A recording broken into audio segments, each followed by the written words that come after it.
इस परिदृश्य में अगर उठा के पूरा देखा जाए तो उम्मीद की एक किरण भी आपको कहीं दिखाई नहीं देगी। मैं इसलिए कह रहा हूं कि मेरे सामने हर प्रोफाइल के लोग बैठे हुए हैं, कहीं भी उम्मीद की एक किरण भी आपको दिखाई नहीं देगी। और इस अंधियारे में अब बहुत ध्यान से देखें, अपने आप सोचें इस बात को, और जब मंत्रणा करेंगे हर चीज को लेके तो इस अंधियारे में एक किरण आपको बस झलकती हुई दिखाई देगी, वो है आरसी बिजनेस। और जब चारों तरफ से ना उम्मीद दिखती है, हर तरफ से इस बात का एहसास होता है कि शायद अब जिंदगी में बहुत बड़ा नहीं हो सकता है, कोई ऐसा मसीहा नहीं है जो जिंदगी में इतने सारे लोगों की जिंदगी में परिवर्तन लाएगा, उस समय चारों ओर पूरे ब्रह्मांड में, पूरे परिदृश्य में निगाहें घुमाने के बाद केवल एक व्यक्तित्व पे जाके टिकती है और पूरी उम्मीद और पूरा भरोसा होता है कि अगर ये शख्स ऐसे ही चलते रहे तो उम्मीद की एक बहुत बड़ी किरण हमारे और आपकी जिंदगी में बन के आएंगे और एक बहुत बड़ा परिवर्तन लाने का काम करेंगे आदरणीय श्री त्रिलोकचंद छाबड़ा। जब चारों तरफ से ये दिख जाता है कि कुछ नहीं होने वाला है, उस परिदृश्य में एक नाम निकल के आता है साथियों। हर तरफ से आज तक भी जितने बिजनेस हुए, लोग दारू बेच के करोड़पति हो गए, गुटखा बेच के अरबपति हो गए, सिगरेट बेच के अरबपति करोड़पति हो गए, उनको इस बात से नहीं लेना है कि आम जनमानस की जिंदगी में इसका कितना बड़ा दुष्प्रभाव पड़ेगा। उनको बस इस बात से मतलब है कि उनके पॉकेट में कितना रुपया आ रहा है, वो कितनी तेजी से आगे बढ़ रहे हैं। आप किसी को भी उठा के देख लो, बड़े से बड़े उद्योगपति हैं, बड़े से बड़े घराने के लोग हैं यहां पे हिंदुस्तान में, लेकिन किसी के भी जहन में यह बात नहीं आई कि एक आम जनमानस की जिंदगी के बारे में सोचे, क्योंकि वो पूरी तरीके से मैं और मेरा अयम निजः परो वेति गणना लघुचेत साम उदार चरिता नाम तू वसुधैव कुटुंबकम। ये तेरा है, ये मेरा है, ये छोटी मानसिकता के लोग सोचते हैं। ये तू, ये तेरा, ये मैं, ये मेरा। उदार चरिता नाम तू वसुधैव कुटुंबकम। लेकिन जो उदार चरित्र के लोग हैं वो पूरी दुनिया को अपना परिवार समझते हैं। और वो चीज आदरणीय श्री त्रिलोकचंद छाबड़ा जी में दिखाई देती है। पूरे परिदृश्य में आप उठा के देखो, बहुत बड़े बड़े उद्योगपति लोग हैं, बहुत रुपया है उनके पास, लेकिन किसी के भी जिंदगी में ये जहन में ये बात नहीं आई कि एक आम जो उनका कस्टमर है, जो कल बहुत सारे ट्रेनिंग में बातें हुई, कस्टमर देवता है। उन्होंने ये स्लोगन तो जरूर दिया कि हमारे ग्राहक हमारे देवता हैं, लेकिन पहली बार हो रहा है धंधे के माध्यम से। आज से पहले होता रहा है कि जिसको आप देवता मानते थे उसी का शोषण करते थे।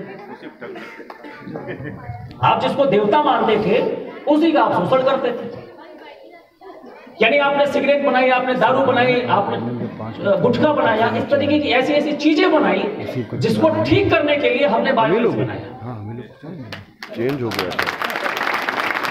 आपने लोगों के स्वास्थ्य को बिगाड़ने का काम किया, हमने बनाने का काम। दूसरे लोगों को पूछ लीजिए। हालांकि आपको बिगाड़ने में ज्यादा परेशानी नहीं आई, लेकिन उसे बनाने में हमें चैलेंज आ रहा है, क्योंकि जब आप जिंदगी में, लोगों की जिंदगी में परिवर्तन और किसी सत्य पथ पे चलने की आप कोशिश करते हैं और जिंदगी में कुछ बहुत बड़ा करने की कोशिश करते हैं, तो चैलेंज आपकी जिंदगी में आता है। किसी ने ये नहीं सोचा, पहली बार धंधे में ये बात हो रही कि बिजनेस और अध्यात्म दोनों साथ साथ चल रहे हैं। इनको भी क्या पड़ी थी, इनका भी धंधा ठीक ठाक चल रहा था, मस्त चल रहा था। 1977 की फर्म में फैशन शूटिंग प्राइवेट लिमिटेड, जाने अनजाने में हम सबने कपड़ा पहना, लेकिन क्या था, ये अपने धंधे को और तेजी से आगे बढ़ा सकते थे, लेके जा सकते थे। ये टाटा, अंबानी, बिरला, अदानी के समकक्ष जाके अपने आप को उपस्थित कर सकते थे, लेकिन ऐसा क्या इनके जहन में सूझा कि नहीं, मैं तो कमा लिया हूं, मैंने अपना बना लिया है, मैं क्यों लोगों के बारे में सोचूं। आप देखो, आप अपने परिवार में इस तरीके का उदाहरण नहीं ले सकते हो, साहब अपने रिलेशन में इस तरीके का उदाहरण अपने समाज में नहीं ले सकते हो। लोग तो घर का नहीं सोचते हैं, कुछ भी करने के लिए तैयार है, लेकिन ऐसा व्यक्तित्व पूरे राष्ट्र को जिन्होंने पूरे राष्ट्र को सोचा, राष्ट्र के लिए सोचा, हर देशवासी के लिए सोचा। ये बना सकते हैं, कुछ भी बना सकते हैं। कल हेल्थ में बात हो रही थी तो बोले कि हमने बिस्किट इसलिए पहले लॉन्च नहीं किया क्योंकि सारे बिस्किट मैदा के और पाम ऑयल के होते हैं जो आपके स्वास्थ्य के साथ खिलवाड़ करेगा। भाई साहब, हम बड़े भाग्यशाली हैं। और बड़ी बात नहीं, मैं तो ये कहूंगा कि मेरी उम्र इनको लग जाए, क्योंकि पूरे ब्रह्मांड में आप अगर देखें तो इनके समकक्ष कोई मिलता ही नहीं। क्या जरूरत थी? पहले ही ये चीजें हो चुकी हैं कि हम वो चीज कभी लॉन्च करेंगे ही नहीं जो आपके स्वास्थ्य के साथ खिलवाड़ करेगी। हम केवल बनाएंगे, बिगाड़ेंगे नहीं। और वो चाहे जिस लेवल पे जाके करना पड़े। सर ने कल एक बहुत बड़ी बात बोली, शायद आप उसको ध्यान से सुने या नहीं सुने। इन्होंने एक बात ये बोली कि आपका तो नहीं पता, लेकिन मुझे ये पता है कि मैंने ये वादा कर लिया, ये निर्णय कर लिया, और दूसरा कोई रास्ता ही नहीं है बिना आपके सिवा चलने, आपके साथ चलने। आपको हम छोड़ ही नहीं सकते। आप चाहो तो मुझे छोड़ सकते हो, लेकिन आपके साथ चलने के अलावा मेरे पास दूसरा कोई रास्ता नहीं। ये वो शख्स बोले कल जिनके वजह से हम और आप यहां उपस्थित हैं। आचार्य चाणक्य, जब सिकंदर ने आक्रमण किया हिंदुस्तान के ऊपर, आचार्य चाणक्य को यह बात समझ में आ गई थी और वह हर राजा के दरवाजे पे, हर राजा के दरवाजे पे, और सबको आगाह करने की कोशिश की कि सब लोग, बहुत बड़ी विपत्ति आने वाली है हमारे हिंदुस्तान के ऊपर, आपके राजशाही के ऊपर। लेकिन सबने उनको अपने दरवाजे से भगा दिया, सबने भगाने का काम किया।